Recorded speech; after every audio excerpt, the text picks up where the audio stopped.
Ustadz, seperti apa yang kita lakukan, yang katanya ada mandinya, kita mandi diniatkan untuk mau memasuki bulan suci Ramadan.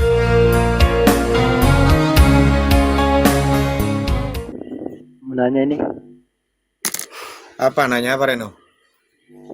kata Oten bahwa Allah itu bukan nama tapi gelar. Nah, Bahwa kata Oten itu bahwa Allah itu bukan nama tapi gelar. ya Itu terus ada- pertanyaannya apa ke saya Bang Reno? itu pertanyaanku. Pertanyaan Kata tuh begini Bang Reno, abangku mohon maaf. Pertanyaan tuh kenapa, apa, di mana, seperti apa itu pertanyaan. Tapi kalau Oten itu nama Allah itu katanya gelar. kenapa Itu namanya pernyataan dari Oten gitu. kenapa Itu kenapa pernyataannya Oten. kenapa bisa mereka sebut bahwa Allah itu gelar bukan nama? Ya tanyanya sama Oten, jangan sama saya. Saya bukan Oten masalahnya Bang Reno. Kenapa Oten itu mengatakan Allah itu gelar bukan nama kan gitu? Nah, Iya. tanyanya sama Oten karena saya bukan Oten gitu. Kalau nanyanya sama saya Muslim, abangku Bang Reno, maka saya jawab Bismillah dengan menyebut nama Allah itu dalilnya. Lalu kalau umpama nanya di KBBI, Kamus Besar Bahasa Indonesia, Allah itulah adalah nama. Gitu loh. Bahkan nanti kalau nanya tentang Allah itu nama apa gelar, ada juga di kitabnya Oten, di kitabnya orang Kristen, ada di Amos 4 nomor 13. Jadi kalau mereka mengatakan bahwa Allah itu gelar, mereka menyangkal kitab Bible mereka sendiri. Padahal di Bible itu di Amos 4 nomor 13 mengatakan Allah itu namanya. Oke. Makasih. Kalau diskusi sama saya ada akademisinya, ada dalilnya, ada posisi yang disampaikan. Mau di Quran ada Bismillah nama. Lah di Bible kan itu gelar. Di mana Bible gelar? Lawang di Bible ada di Amos 4 nomor 13-nya itu bilang nama kok Allah itu. Mereka aja Bible mereka aja mereka sangkal apalagi gua. Thank you. Ada seseorang mau gua bantah, Kak. Apa tuh? Ada. Teman gua, Kak. Nah, nanti Bang Reno bilang ada di Bible kok bahwa Allah itu nama. Di mana Amos 4 nomor 13 gitu Bang Reno. Di Islam itu nama gimana? Lah Bismillah itu kan dengan menyebut nama Allah. Namanya Allah. Itu. Oh iya. Thank you. Izin turun. Siap, Reno. Sukses selalu abangku. Gitu aja kok repot teman-teman. Ada musuh gua baru datang nih musuh gua nih. Lo abis neriska, abis nyuci lu Jim. Gua kepret masuk sorga lu Jim. Tadi lu Jim. Di ngadi lu. Oh Jimmy. Mana kau Jimmy? Aku rindu Jimmy. Oh Jimmy.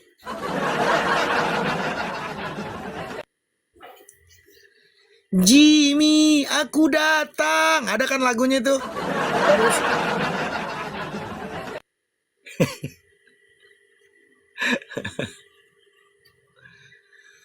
Itu teman-teman. Yuk lanjut. Siapa lagi teman-teman? Mengedukasi kita. Kalau seumpama habis mendekati bulan Ramadan ya mudah-mudahan lah kita sampai pada bulan Ramadan insya Allah. Amin semuanya. Betul nggak teman-teman? Apa sih yang nggak rindu sama bulan Ramadan? Maka rindunya bulan Ramadan tuh Ramadan pasti mendatangi kita, tapi kita ini belum tentu sampai di bulan Ramadan. Kan gitu, itu masalahnya. Oten udah jauh dari Bible. Oh nggak tahu saya.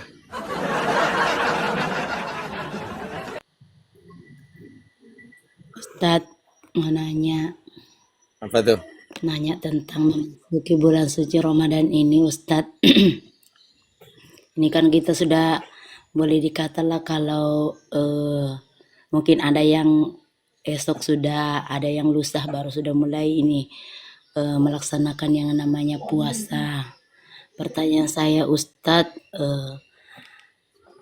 hal-hal sebelum kita ini memasuki, kita kan ada niat Ustadz, tapi aku kurang paham tentang urutan-urutannya Ustadz, seperti apa yang kita lakukan. Yang katanya ada mandinya, kita mandi diniatkan untuk mau memasuki bulan suci Ramadan. Hal-hal yang kita laksanakan sebelum itu Ustadz memasuki bulan suci Ramadan. Maksudnya gimana sih, Era? Maksudnya urutan-urutan untuk menyambut bulan Ramadan. Hal-hal Ustadz atau amalan-amalan yang kita laksanakan atau kita ibadah-ibadah gitu sunnah sebelum kita memasuki yang namanya puasa di bulan suci Ramadan Ustadz. Oh. Jadi apa sih Contoh, aktivitas hal-hal yang dilakukan untuk menyambut datangnya bulan Ramadan menurut para ulama? Iya. Ya, soalnya Sina ngasih kode-kode begini, kode-kode sebelum masuk Ramadan begini-gini. Ya, kalau pengen begini-gini sebelum masuk Ramadan, di tangannya gini-gini aja udah. Jadi maksudnya. Ya. Jadi Ustadz, iya itu Ustadz. Sinanya nggak jelas lu Kak katanya. Ustadz, gini Ustadz. Kalau di Padang Ustadz ya, contohnya tuh tradisi Balimau. Tradisi Balimau Apa itu? Apa itu nih? mandi itu, tapi sekarang kadang-kadang udah nyeleneh gitu loh. Kalau kita dulu tuh sebelum puasa itu disuruh tuh sama ibu sama ustadz mandi itu pakai bunga-bunga yang harum-harum Di gitu bawah ya. ada pertanyaan, nanti saya jawab ya teman-teman yang bertanya di bawah, izin nanti saya jawab, tenang aja. Nanti biar teman-teman moderator yang mempersiapkan pertanyaan untuk diulang ya. Lanjut Bunda. Iya gitu Assalamualaikum Ustadz, warahmatullahi kan wabarakatuh. ada sebelum 1 hari sebelum puasa itu kita mandi Waalaikumsalam warahmatullahi Balimau wabarakatuh. istilahnya. Kalau di Jawa ada juga saya lihat istilahnya apa itu, lupa. Mandi kalau sekarang kenapa nyeleneh kata saya tuh sebelum puasa mereka tuh pergi mandi rame-rame ke sungai lah, ke inilah. Itu ada tuh Ustadz, banyak terjadi. Tapi kalau dulu enggak, memang dianjurkan Balimau Iya itu Uni, mandi makanya aku kayak mau nanya iya sama kan? Ustadz nih. Iya Iya, Uni, makanya di Uni sini tuh memperjelas iya dengan jadi contoh. aku lihatnya kayak ada bid'ah-bid'ahnya gitu, kok harus mandi kembang, kok harus ini sesakral gitu. Iya, makanya sekarang tuh ininya udah pelaksanaannya itu udah nyeleneh kalau bagi Uni lihat gitu ya. Oke, saya jawab bismillah teman-teman. Alhamdulillah, Allahumma shalli ala sayyidina Muhammad wa ala ali sayyidina Muhammad. Rabbana zidna ilman warzuqna fahman walhiqna bisalihin. Rabbi israh li sadri wa yassir li amri wahlul 'uqdatam min lisani yafqahu qawli. Amma ba'du. Sahabat yang dirahmati Allah. Jadi kalau ada pertanyaan tentang mengenai masalah hal-hal yang dilakukan untuk menyambut datangnya bulan Ramadan. Ada menyambut bulan Ramadan itu bukan hanya melibatkan persiapan spiritual dan fisik. Bukan cuman fisik. Bukan secara zahir, tapi secara batin juga. Seperti bertaubat kepada Allah, mohon ampun kepada Allah. Astaghfirullahalazim, astaghfirullahalazim, astaghfirullahalazim.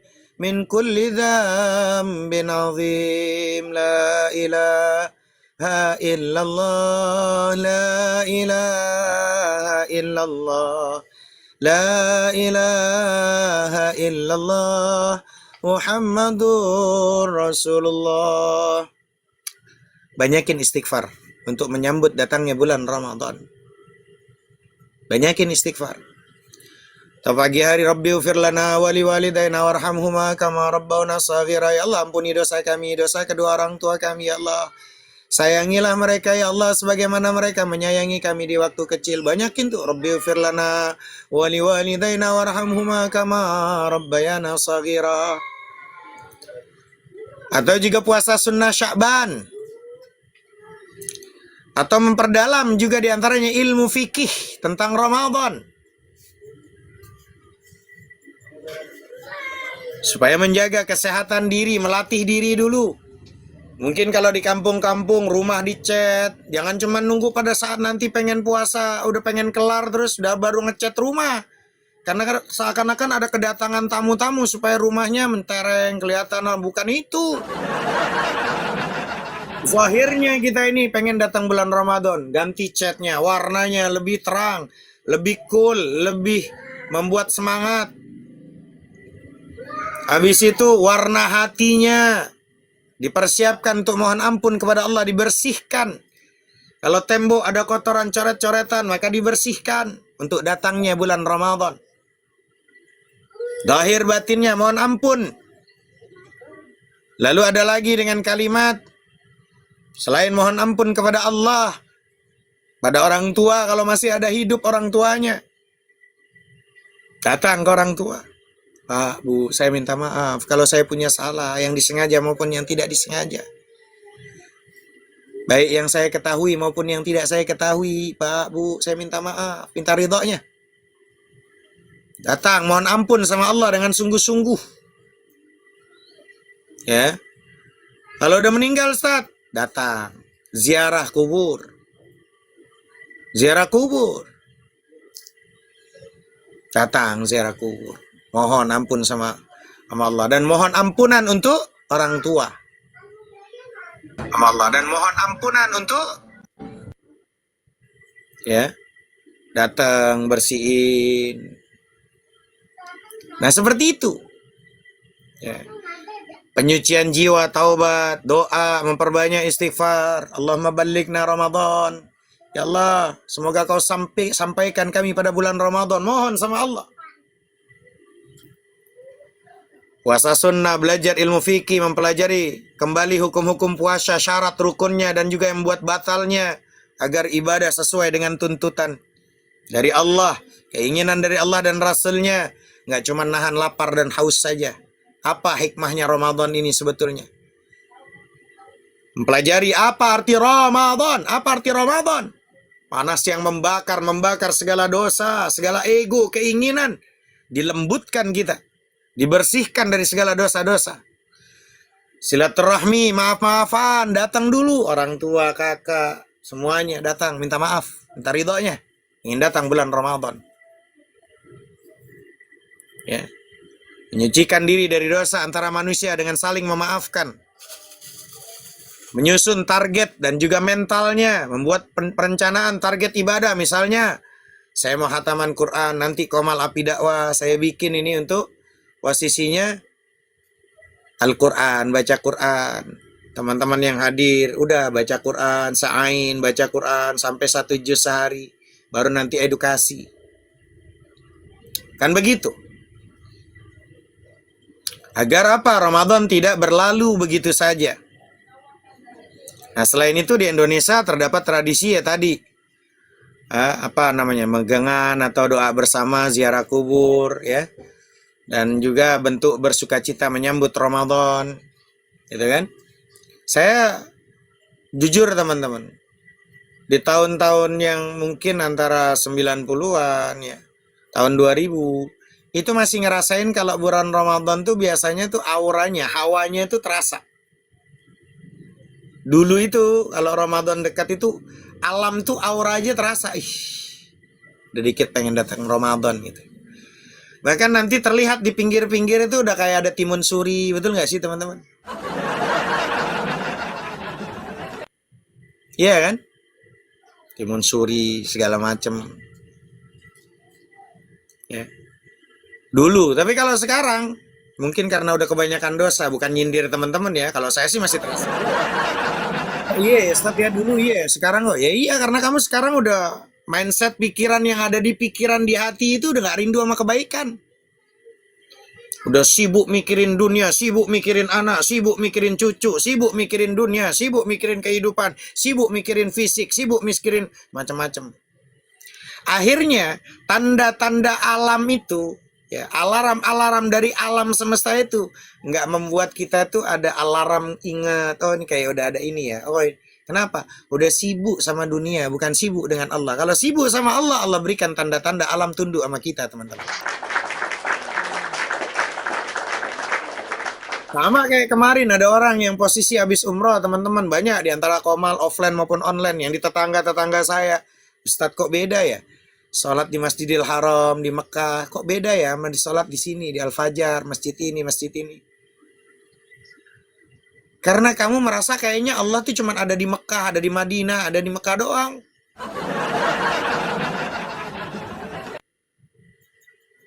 Padahal kita menyembah Tuhan yang sama, mau dimanapun tempatnya, mau di atas mobil seperti dia ada di Madinah, mau di atas manapun kendaraan, di motor segala macam. Kalau dia ibadah seperti ada di Mekah, ya itu harusnya kayak gitu. Kenapa? Di sininya nggak ada ilmu, hatinya kosong, pikirannya kosong, nggak pakai ilmu, hingga ya aktivitas ibadahnya hanya ingin dilihat manusia, bukan ingin dilihat Allah. Pamer, ria, sum'ah, ujub, itu yang terjadi. Gak ada elemen, gak ada yang mengasihkan, gak ada perubahan. Sholat, puasa, haji, umroh, sedekah, tapi tingkah lakunya sama aja seperti sebelum umroh, seperti sebelum haji, seperti sebelum sedekah, seperti sebelum, sama aja. Apa gunanya kalau gitu? Ya. Nah ini persiapan ini bukan cuman di fisik, zahir batinnya dipersiapkan. Paham sampai sini?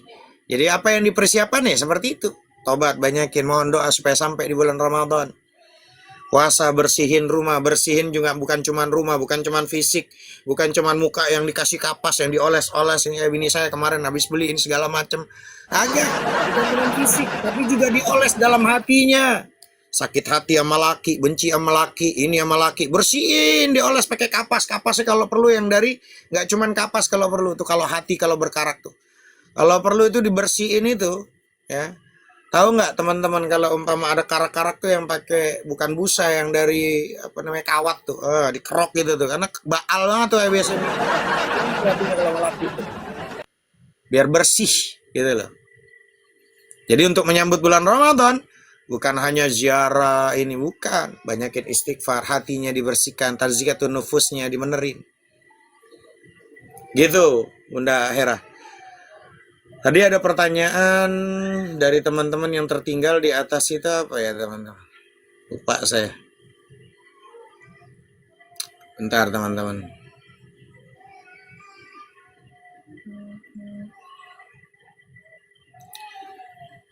Tentang masalah apa? Di sini ada Lailatul Qadar.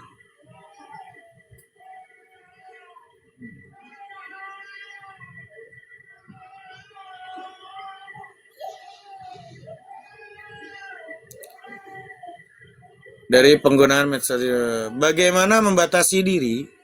Bagaimana cara membatasi diri dari penggunaan medsos di bulan suci Ramadan menurut para ahli hikam edukasi? Ini kalau saya mengedukasi teman-teman. Prinsip pendidikan, tarbiyah, ruhaniyah, pandangan ahli hikam, ulama mengenai manfaat waktu membatasi diri dari media sosial TikTok. Di bulan Ramadan bertujuan agar puasa tidak hanya sah secara fisik, secara fikih, tapi juga mencapai kualitas batiniah spiritual. Ada cara membatasi diri dari penggunaan medsos selama bulan suci menurut pandangan para ulama. Ada namanya puasa digital. Mengendalikan diri, terapkan prinsip bahwa menahan diri dari medsos sama halnya dengan menahan diri dari makan dan minum. Ya. Selama ini saya media sosial TikTok ini Ustadz, saya gunain untuk halal karaoke dan semacamnya. Umpama nih. Tapi apa yang terjadi? Di bulan Ramadan malah tambah karaokean dari pagi ketemu pagi, cuma nunggu puasa sama sahur Ustadz. Nah, ini bahaya. Bahaya. Kita nggak bisa terhindar dari yang namanya perkembangan zaman ini, teman-teman. Media sosial itu udah kayaknya sekarang tuh kayak apa ya, lalapan sesuatu yang nggak bisa terhindarkan lagi. Maka cara satu-satu yang paling efektif itu media sosial. Waalaikumsalam warahmatullahi. Pada saat kita mendapati TikTok di bulan Ramadan, masuk TikToknya, di TikTok yang di situ ada Quran, ada edukasi, ada tausiah, ada pelajaran kajian, begitu. Puasa saya kalau masuk, oh ada debat tentang posisi secara mantik, secara ilmu logika, secara ilmu ilmiah, perdebatan masuk di situ. Jangan malah sebelum Ramadan saya ini Ustadz kadang suka karaoke sih, kadang-kadang Ustadz, nggak terus. Giliran Ramadan karaoke-nya dari mulai habis buka puasa sampai sahur juga tambah dosa. Ya tapi kalau umpama pengen saya nggak bisa lagi Ustadz, ya udah hapus, nonaktifkan. Kalau perlu ada kontainer lewat tuh HP biar dilindas sama kontainer gitu, biar nggak pakai. Ya, betulnya banyak cara sih. Ada manajemen waktu, niat, buat jadwal khusus, gunakan media sosial hanya pada waktu-waktu tertentu saja. Setelah sholat, sebelum berbuka, bukan saat sedang sahur atau lagi terawih, kan begitu. Ya, luruskan niat, pastikan menggunakan media sosial bertujuan untuk hal-hal yang manfaat. Kita tuh nggak bisa lagi terhindar dari yang namanya teknologi yang gini loh teman-teman. Ketika kita itu tidak mengupgradekan diri, ya, zaman yang sudah begitu canggih, pasang surut sejarah kehidupan manusia selalu penuh riak dan gelombang, kejayaan suatu bangsa tampil silih berganti. Maka ketika habis energi dan sinergi yang menjadi bekal seseorang yang ngaku beriman, dia nggak mau mengikuti perkembangan zaman, maka dia akan terlindas oleh zaman, ketinggalan zaman. Selektif, bersih-bersih. Follow akun yang nggak, unfollow aja akun yang nggak manfaat, udah unfollow. Ini akun beleng-beleng nih, gua unfollow dah gitu. Gitu caranya tuh. Ya. Oh ini ada Ustadz nih, Ustadz Pirang nih, bikin gua kalau ngomong sakit hati mulu bulan Ramadan. Unfollow aja gua, unfollow aja. Ya, ikuti konten-konten yang positif. Ya, cari selektif, unfollow, ini unfollow udah nggak penting lagi itu. Apalagi nih, mohon maaf kalau ada teman-teman yang sudah ada niat sesuatu sama seseorang yang nggak penting, unfollow. Fokus. Kalau memang aku benar-benar man ahabba syai'an fahuwa abduh. Siapa orang yang mencintai sesuatu pasti dia akan menjadi hambanya. Karena itu adalah cara triknya setan tuh kayak gitu. Selektif, bersih-bersih tuh, ntar lihat tuh. Pertemanan, nanti kan lihat akunnya, terus nanti ada, oh ini yang nggak penting, unfollow. Untuk bulan Ramadan. Itu sebagai tanda bukti itu di sosial media. Fokus pada ibadah fisik dan batin juga. Bukan cuma fisiknya, tapi batin, belajar. Ya, hindari, ya. Yang namanya delete pahala, sadari bahwa medsos berpotensi menghapus pahala puasa jika digunakan untuk hal yang sia-sia, maksiat. Seperti ngebully, ada nanti kebencian. Nah, supaya saya pikiran saat saya kalau umpama ikut masuk komal ini, saya ikut sesuatu yang nggak beres nih Ustadz, ya udah, unfollow. Karena lagi pengen puasa Ustadz, ya udah, pilih yang positif tuh. Gitu caranya. Oh ini selalu ngaji Quran. Oh ini selalu ada kajian. Oh ini selalu ada baca kitab kuning. Oh ini tentang masalah akidah. Oh, nah itu di follow. Tapi kalau yang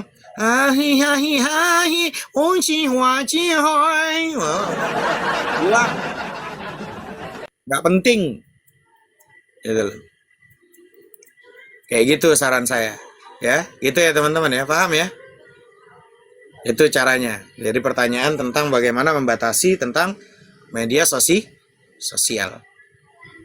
Terus ada pertanyaan tentang masalah bagaimana tentang mengenai masalah apa itu Lailatul Qadar menurut para ulama ahli hikam. Teman-teman yang dirahmati Allah. Lailatul Qadar itu tidak hanya dimaknai secara lahiriah sebagai malam turunnya Al-Quran atau malam ganjil di bulan Ramadan. Ingat itu. Ya. Lebih dalam, mereka memandangnya sebagai momen spiritual, asitarik yang melampaui dimensi waktu dan ruang. Itu yang namanya Lailatul Qadar. Ada poin-poin. Lailatul Qadar itu adalah malam penyingkapan, kasyaf namanya. Bagi ahli hikam, Lailatul Qadar itu adalah waktu di mana tirai hijab antara hamba dan Allah tersingkap. Ini adalah momen pencapaian spiritual tertinggi, ma'rifatullah namanya. Di mana hati seseorang, ya, pada saat itu, ya, tersingkap. Ya. Hamba diterangi oleh nur ilahi. Ya. Sehingga dia merasakan kedekatan diri yang luar biasa dengan Allah Rabbu Jalla Jalaluh.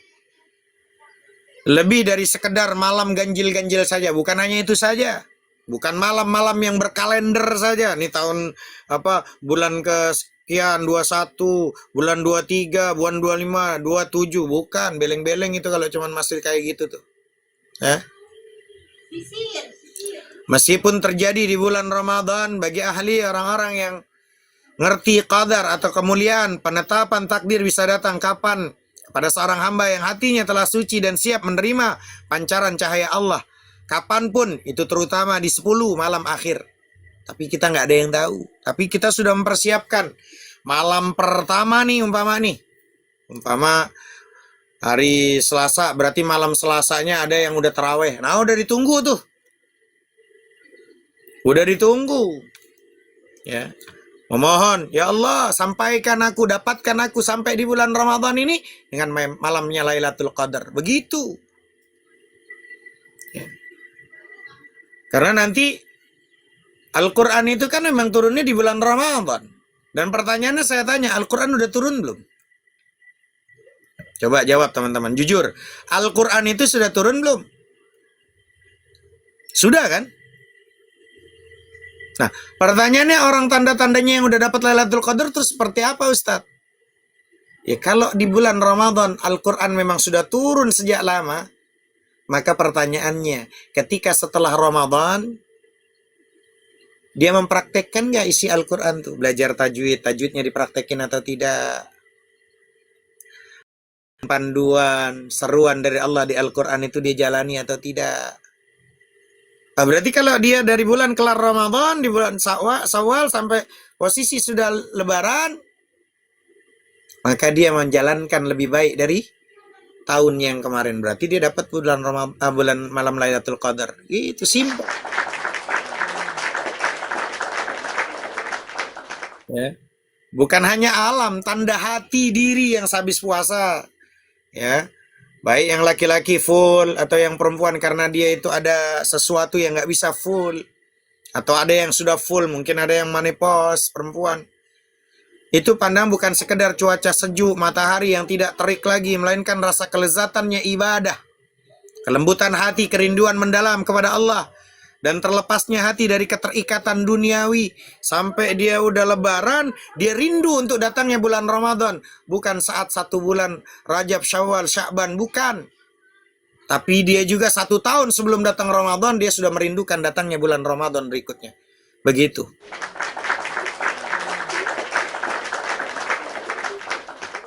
Paham ya? Jadi penyatuan nur cahaya. Mengingat Al-Quran diturunkan pada Al-Hikam, mengingatkan bahwa turun cahaya petunjuk, Nurul Huda dalam jiwa. Ini momen di mana hati menjadi cermin bersih untuk menerima cahaya Al-Quran. Gitu. Jadi secara ringkas, bahwa aspek kualitas batin, ahwal, dalam meraih yang namanya Lailatul Qadar, di mana puncak tujuannya adalah ma'rifatullah, mengenal Allah, muraqabah, merasa diawasi oleh Allah. Setelah kelar bulan Ramadan, bagaimana tanda-tandanya? Semoga kita termasuk daripada orang yang memperbaiki diri dari hari ke hari, dari waktu ke waktu. Berarti kita merasakan dapatnya bulan malam Lailatul Qadar.